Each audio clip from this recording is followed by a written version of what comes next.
Hello दोस्तों, कैसे हैं आप सभी का मैं आपके प्यारे channel the success point at the rate पे एक बार फिर से आपका स्वागत करता हूं। जी हाँ दोस्तों, सुबह 11 बज चुके हैं और 11 बजे जो हमारा अध्ययन चलता है वो चलता है भूगोल से संबंधित महत्वपूर्ण प्रश्नों पर। और भूगोल के अंतर्गत जो हमारा डिस्कशन चल रहा है वो विश्व के भूगोल पे चल रहा है। तो फटाफट से वीडियो को शुरू करने से पहले गुजारिश है कि वीडियो को ज़्यादा से ज़्यादा शेयर कर दीजिए, लाइक कर दीजिए। वीडियो आपको कैसी लगती है कमेंट में ज़रूर बताएँ। प्रयास कीजिए कि आपके साथ साथ ज़्यादा से ज़्यादा लोग जुड़ें, ज़्यादा से ज़्यादा लोग देखें, जिससे हमारा मनोबल बढ़े, हम और अच्छा करने का प्रयास करें। है दोस्तों, the success point at the rate education का एक ऐसा प्लेटफॉर्म है जो कि आपको हर रोज़ किसी न किसी सब्जेक्ट से महत्वपूर्ण प्रश्नों से रूबरू कराता है, महत्वपूर्ण प्रश्नों को प्रोवाइड कराता है, जिससे कि आपको आपका लक्ष्य हासिल हो सके। ये जितने भी महत्वपूर्ण प्रश्न हैं, या आपकी यूपीएससी, यूपीपीएससी या अदर कोई भी कॉम्पिटिटिव एग्ज़ाम, वनडे एग्ज़ाम की अगर आप तैयारी करते हैं तो उन सभी के लिए इम्पोर्टेंट है। तो वीडियो को शुरुआत से अंत तक ज़रूर देखें। वीडियो आपको ज़रूर पसंद आएगी दोस्तों, क्योंकि हमने ठाना है सफलता आपको दिलाना है। तो इस उद्देश्य से हमने वीडियो शुरू की है दोस्तों। तो फटाफट से चैनल को सब्सक्राइब कर दीजिए, बेल आइकन ऑन कर दीजिए ताकि वीडियो की अपडेट आपको मिलती रहे। अगर आप किसी ऑनलाइन प्रश्नों को देखना चाहते हैं, किसी सब्जेक्ट का गहन अध्ययन करना चाहते हैं, किसी सब्जेक्ट से संबंधित महत्वपूर्ण प्रश्नों को देखना चाहते हैं, तो आप प्लेलिस्ट में जाकर के देख सकते हैं।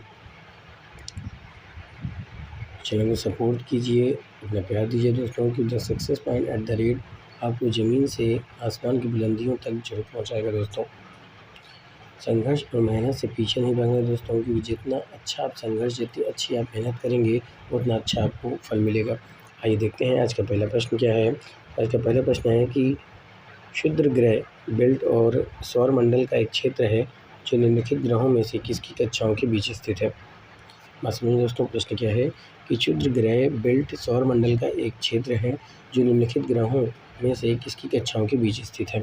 आपके विकल्प क्या है, पृथ्वी और मंगल, मंगल और बृहस्पति, बृहस्पति और शनि, या फिर शनि और प्लूटो। तो प्रश्न को देखिए दोस्तों और विकल्पों के आधार पर उत्तर लगाने का प्रयास कीजिए कि क्षुद्र ग्रह बेल्ट सौरमंडल का एक क्षेत्र है जो निम्नलिखित ग्रहों में से किसकी कक्षाओं के बीच स्थित है। आपका विकल्प क्या कह रहा है कि पृथ्वी और मंगल, मंगल और बृहस्पति, बृहस्पति और शनि, या फिर शनि और प्लूटो।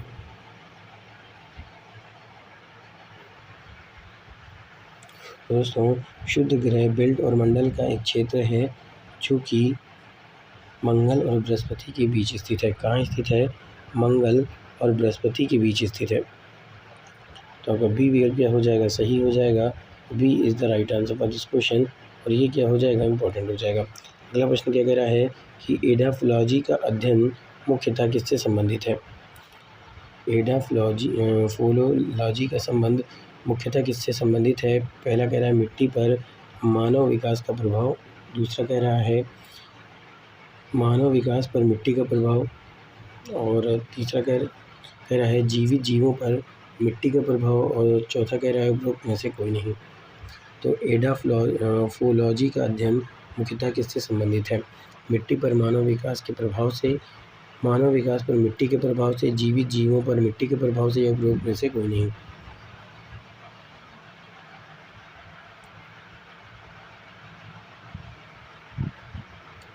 प्यारे दोस्तों, एडाफोलॉजी वह शाखा है जिसमें मिट्टी का जीवित जीवों, विशेष रूप से पौधों पर प्रभाव का अध्ययन किया जाता है। तो इसका सही उत्तर क्या हो जाएगा? इसका सही उत्तर हो जाएगा जीवित जीवों पर मिट्टी का प्रभाव। क्या हो जाएगा?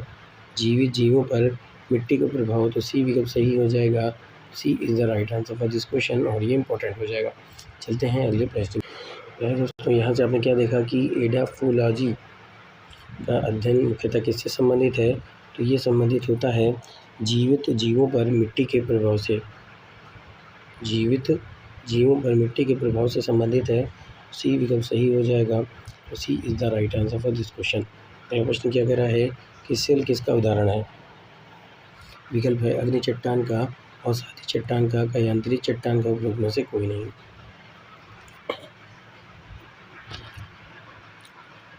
सेल जो है वो किसका उदाहरण है दोस्तों। सेल जो है वो औषधि चट्टान का उदाहरण होता है। किसका उदाहरण होता है? तो ये औषधि चट्टान का उदाहरण होता है।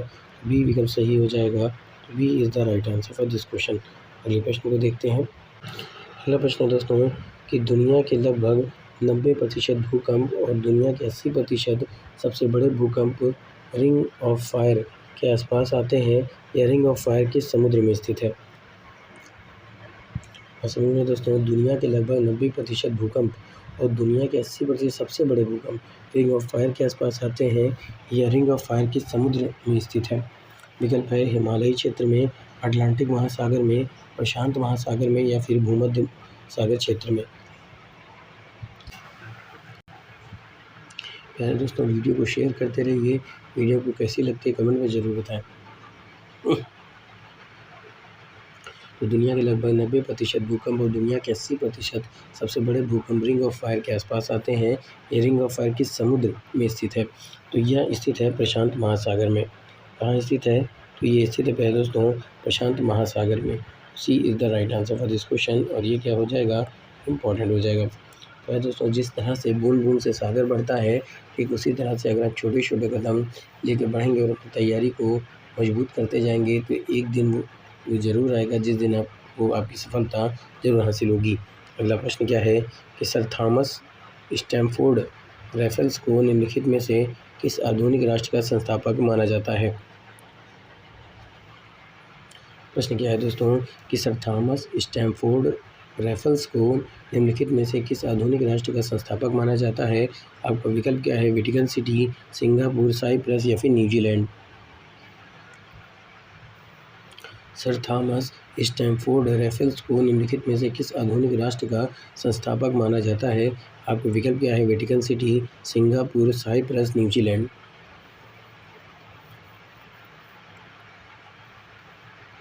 बहुत ही अच्छा प्रश्न है दोस्तों। तो सर थॉमस स्टैमफोर्ड रैफल्स को जिस आधुनिक राष्ट्र का संस्थापक माना जाता है वो आधुनिक राष्ट्र कौन सा है? तो वो आधुनिक राष्ट्र है सिंगापुर। आपका विकल्प क्या हो जाएगा? बी विकल्प सही हो जाएगा। B is the right answer for this question. पहले दोस्तों बात समझ में आ रही है कि सिंगापुर का संस्थापक कौन है? तो सर थॉमस स्टैमफोर्ड। आगे चलते हैं।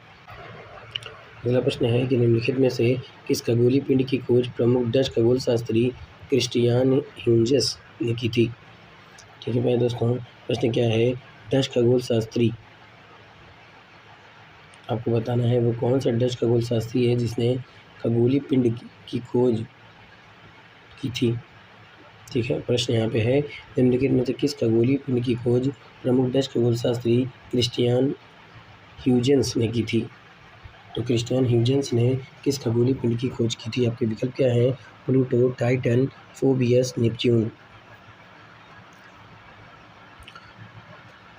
तो क्रिस्टियान ह्यूजेंस ने किस खगोलीय पिंड की खोज की थी? तो टाइटन की खोज की थी। किसकी खोज की थी दोस्तों? तो टाइटन की खोज की थी। आपका विकल्प क्या हो जाएगा? बी सही हो जाएगा। B is the right answer for this question. और ये इंपॉर्टेंट हो जाएगा। अगला प्रश्न क्या है कि निम्नलिखित में से कौन सा देश अफ्रीका के हार्न में नहीं आता है? विकल्प है सोमालिया, इरिट्रिया, जिबूती, सूडान। इसमें दोस्तों निम्नलिखित में से कौन सा देश है जो अफ्रीका के हार्न में नहीं आता है? Somalia, Eritrea, Djibouti, Sudan.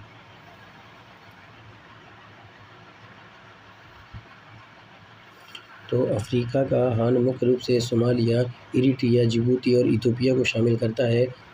तो सूडान इसमें शामिल नहीं है दोस्तों। तो आपका सही उत्तर क्या हो जाएगा? कौन सा देश है जो अफ्रीका के हार्न में शामिल नहीं है? तो वो है जिबूती। कौन सा माफ़ कीजिएगा दोस्तों, जिबूती नहीं, सूडान हम शामिल नहीं है। तो सूडान शामिल नहीं है। D is the right answer for this question. बाकी अफ्रीका के हार्न में सोमालिया भी शामिल है, इरिट्रिया भी शामिल है, जिबूती भी शामिल है। अगला प्रश्न है जब ज्वार नदी के संकीर्ण और उथले मुहाने में प्रवेश करता है तो निम्नलिखित में से क्या परिणाम होता है? ठीक है दोस्तों, प्रश्न है कि जब ज्वार नदी के संकीर्ण और उथले मुहाने में प्रवेश करता है तो निम्नलिखित में से क्या परिणाम होता है? आपका विकल्प है ज्वारी बोर, महासागरीय चक्र, बाढ़ ज्वार या फिर घूर्णी धारा।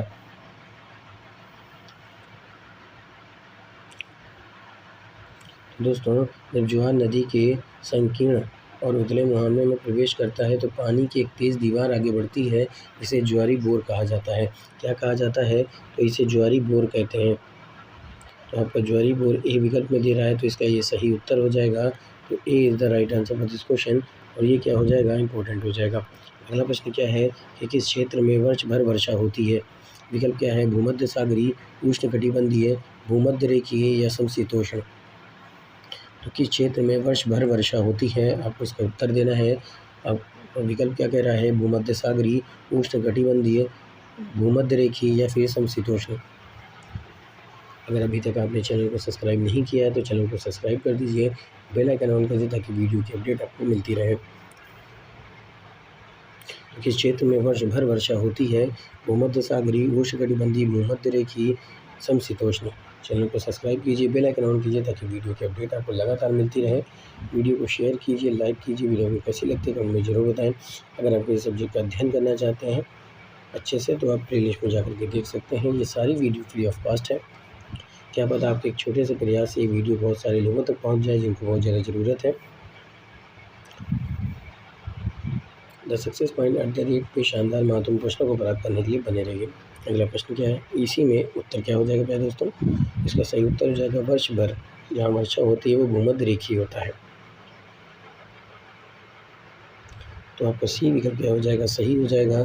सी is the right answer for this question और ये इंपॉर्टेंट हो जाएगा। अगला प्रश्न क्या है कि तटरेखा की दृष्टि से विश्व की सबसे बड़ी खाड़ी कौन सी है? तटरेखा की दृष्टि से विश्व की सबसे बड़ी खाड़ी कौन सी है? बंगाल की खाड़ी, बिस्के की खाड़ी, हडसन की खाड़ी या फिर बोथनिया की खाड़ी। इसका प्रश्न आप जानते भी हैं दोस्तों, कई बार आपने इसका उत्तर दे भी रखा होगा। छोटे क्लासों में भी प्रश्न पूछा जाता है कि तटरेखा की दृष्टि से विश्व की सबसे बड़ी खाड़ी कौन सी है? बंगाल की खाड़ी, बिस्के की खाड़ी, हडसन की खाड़ी या फिर बोथनिया की खाड़ी। तो इसका सही उत्तर क्या हो जाएगा? बंगाल की खाड़ी। ध्यान रखिएगा प्यारे दोस्तों, तटरेखा की दृष्टि से विश्व की सबसे बड़ी खाड़ी जो है वो बंगाल की खाड़ी है। तो ये क्या हो जाएगा? इम्पोर्टेंट हो जाएगा। अगला प्रश्न क्या है कि ग्लेनवुड घाटी किस नदी पर स्थित है?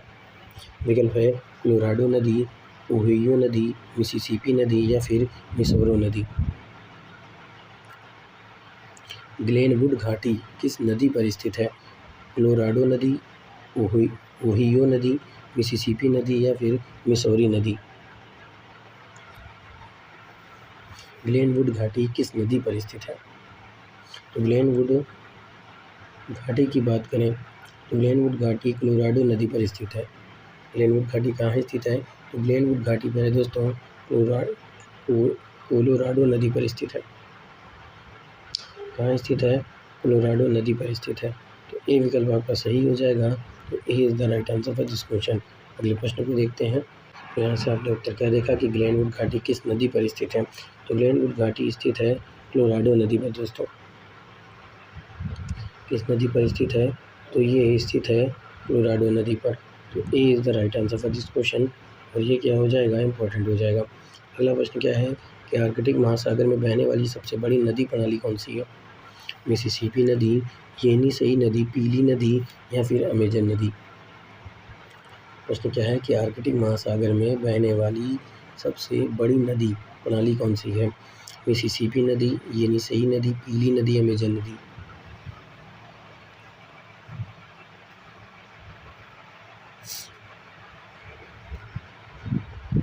तो प्यारे दोस्तों, आर्कटिक महासागर में गिरने वाली सबसे बड़ी नदी प्रणाली जो है वो येनिसई नदी है। कौन सी नदी है?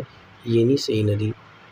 और येनिसई नदी आपके बी विकल्प में दे रही है तो बी विकल्प सही हो जाएगा। तो B is the right answer for this question. अगले प्रश्न को देखते और समझते हैं प्यारे दोस्तों। अगला प्रश्न है निम्नलिखित में से कौन सी अपसारी प्लेट सीमा की विशेषता नहीं है? मध्य महासागरीय कटक, ग्रंशित पर्वत, वीदर ज्वालामुखी, दरार घाटियाँ। बात समझ में आ रही है दोस्तों? अपसारी प्लेट सीमा की विशेषता नहीं है। मध्य महासागरीय कटक, ग्रंशित पर्वत, वीदर ज्वालामुखी, दरार घाटियाँ।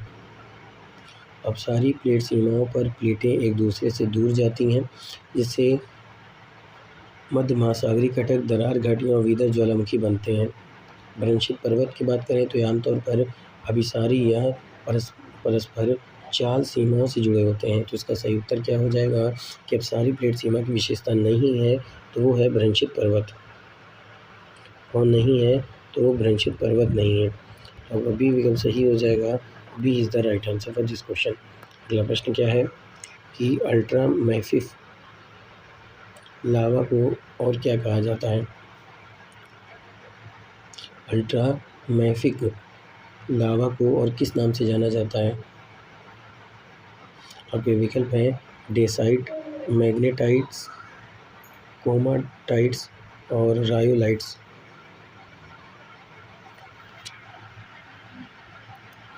अल्ट्रा मैफिक लावा को और किस नाम से जाना जाता है? तो याद रखिएगा, ये अल्ट्रा मैफिक होता है, इसमें मैग्नीशियम और लोहा होता है। इसमें क्या होता है? इसमें मैग्नीशियम होता है। इसमें क्या होता है प्यारे दोस्तों? इसमें मैग्नीशियम होता है। इसमें मैग्नीशियम होता है और लोहा होता है। तो अल्ट्रा मैफिक लावा और किस नाम से जानते हैं? तो इसे कोमाटाइट्स के नाम से जानते हैं। किस नाम से जानते हैं? तो इसे कोमाटाइट्स के नाम से जाना जाता है। सी विकल्प सही हो जाएगा और ये क्या हो जाएगा प्यारे दोस्तों? इम्पोर्टेंट हो जाएगा। चलते हैं अगले प्रश्न की तरफ। अगला प्रश्न क्या है? निम्नलिखित में से कौन सी प्रक्रिया बहिर्जनित नहीं है? निम्नलिखित में से कौन सी प्रक्रिया बहिर्जनित नहीं है? भूकंप, बड़े पैमाने पर बर्बादी, जमाव, कटाव। निम्नलिखित में से कौन सी प्रक्रिया है जो बहिर्जनित नहीं है? आपके विकल्प क्या हैं? भूकंप, बड़े पैमाने पर बर्बादी, जमाव, कटाव। तो बहिर्जनित प्रक्रियाएं वे होती हैं जो पृथ्वी की सतह पर बाहरी बलों से होती हैं, जैसे कटाव, जमाव और बड़े पैमाने पर बर्बादी। और भूकंप क्या होता है? ये एक शक्ति का परिणाम होता है। किसकी शक्ति का? आंतरिक शक्ति का परिणाम होता है। तो यहाँ पे उत्तर क्या हो जाएगा? भूकंप इसका सही उत्तर हो जाएगा दोस्तों। तो A is the right answer for this question और ये क्या हो जाएगा? इम्पोर्टेंट हो जाएगा, क्योंकि बहिर्जनित प्रक्रिया नहीं है, वो है भूकंप। ठीक है, बाकी बड़े पैमाने बर्बादी, जमाव, कटाव ये सब बहिर्जनित प्रक्रिया होती है। अगला प्रश्न क्या है? वनाच्छादित आर्द्रभूमि को क्या कहा जाता है? विकल्प है दलदल, टोर्स, दलदल, डेल्टा।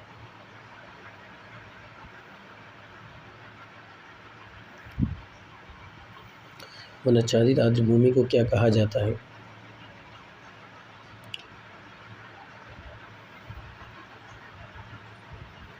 आपके विकल्प हैं दलदल, टोर्स, दलदल, डेल्टा। दोस्तों यहाँ पे 2 बार दलदल हो गया है। वनाच्छादित आर्द्रभूमि को स्वयं कहा जाता है, जिसका सामान्य हिंदी अर्थ दलदल होता है दोस्तों। इसका सही उत्तर दलदल होगा, तो आपका ए विकल्प सही हो जाएगा। तो A is the right answer for this question और ये क्या हो जाएगा? इम्पोर्टेंट हो जाएगा। ये प्रश्न आया हुआ है दोस्तों। ये प्रश्न लाने का मकसद सिर्फ इतना है कि देखिए, इस प्रश्न में 2 बार दलदल दिया हुआ है, तो किसी ने ए लगाया है, किसी ने सी लगाया है दोस्तों, तो दोनों को जो है सही माना गया है। ठीक है, इसलिए प्रश्न को आपके बीच में लाके मैंने डिस्कशन किया। तो प्रश्न क्या देखा दोस्तों कि वनाच्छादित आर्द्रभूमि को क्या कहा जाता है? तो दलदल कहा जाता है। तो ए विकल्प आपका सही हो जाएगा। तो A is the right answer for this question. अगला प्रश्न क्या है? घाटी को पारंपरिक रूप से अरबी भाषा में क्या कहा जाता है? लहर, लू, वाडी, कोम्पी। घाटी को पारंपरिक रूप से अरबी भाषा में क्या कहा जाता है? लहर, लू, वाडी, कोप्पी।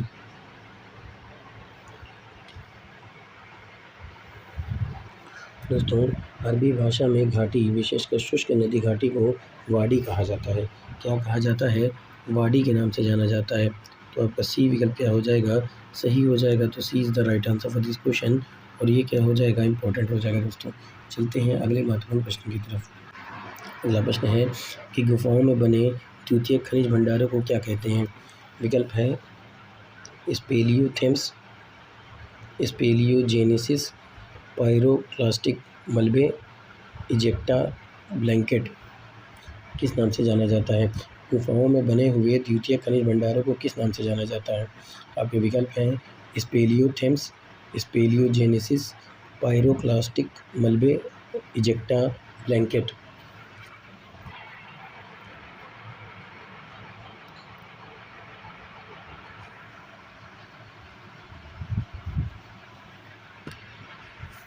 दोस्तों, गुफाओं में बने हुए द्वितीय खनिज भंडारों को जिस नाम से जाना जाता है वो है स्पेलियोथेम्स। किस नाम से जाना जाता है? तो ये स्पेलियोथेम्स के नाम से जाना जाता है, याद रखिएगा। तो A is the right answer for this question. और ये प्रश्न इंपॉर्टेंट हो सकता है। गुफाओं में बने हुए द्वितीय खनिज भंडारों को स्पेलियोथेम्स के नाम से जाना जाता है। अगला प्रश्न क्या है कि निम्नलिखित में से कौन सा शब्द सूखी झील के लिए प्रयोग नहीं किया जाता है। निम्नलिखित में से कौन सा शब्द है जो सूखी झील के लिए प्रयोग नहीं किया जाता है। आपके विकल्प हैं hard pan, lahars, playa, salt pan. निम्नलिखित में से कौन सा शब्द सूखी झील के लिए प्रयोग नहीं किया जाता है। तो देखिए सूखी झील को प्लाया, साल्ट पैन या हार्ड पैन कहा जा सकता है, लेकिन लहार्स ज्वालामुखी से उत्पन्न हुए कीचड़ प्रवाह को कहा जाता है। इसलिए इसमें जो मेल नहीं खाता है वो कौन सा है, तो वो लहार्स है दोस्तों। लहार्स का संबंध ज्वालामुखी के विस्फोट से होता है। B is the right answer for this question. और ये क्या हो जाएगा, इंपॉर्टेंट हो जाएगा। आपने क्या देखा कि सूखी झील के लिए प्रयोग नहीं किया जाता है, वो शब्द कौन सा है, लहार्स। अगला प्रश्न है दोस्तों कि हिमनदों के कटाव से निर्मित घाटियों को क्या कहते हैं। वी आकार की घाटी, यू आकार की घाटी, खाइयाँ या फिर हिमोड़। प्रश्न को ध्यान से समझिए कि हिमनद के कटाव से बनने वाली घाटियों क्या कहलाती हैं। इस तरह से भी प्रश्न आपसे आ सकता है। आपके विकल्प में वी आकार की घाटी, यू आकार की घाटी, खाइयाँ और हिमोड़।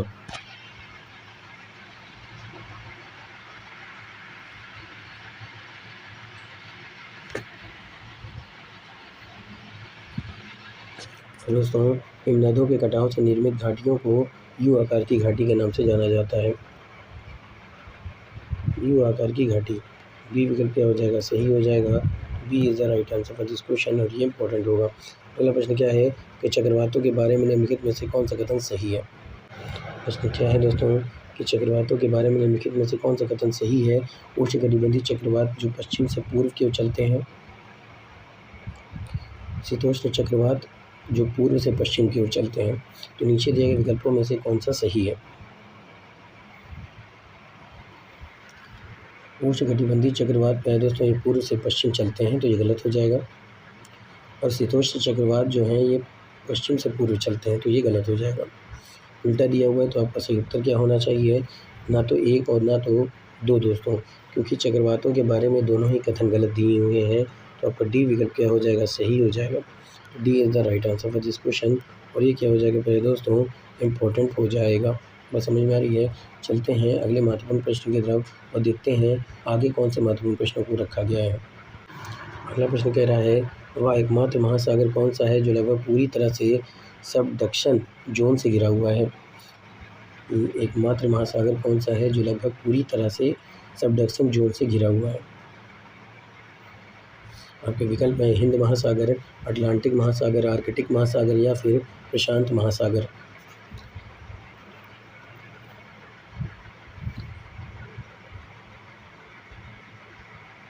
तो दोस्तों वह एकमात्र महासागर जो लगभग पूरी तरह से सबडक्शन जोन से घिरा हुआ है, तो वो है प्रशांत महासागर।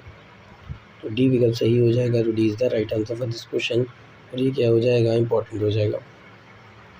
अगला प्रश्न क्या कह रहा है कि दक्षिणी महासागर के बारे में निम्नलिखित में से कौन सा कथन सही है। इसे ऑस्ट्रल महासागर भी कहा जाता है, या 5 महासागरों में सबसे छोटा है, फैक्टोरियन द्वीप दक्षिणी महासागर का सबसे गहरा बिंदु है।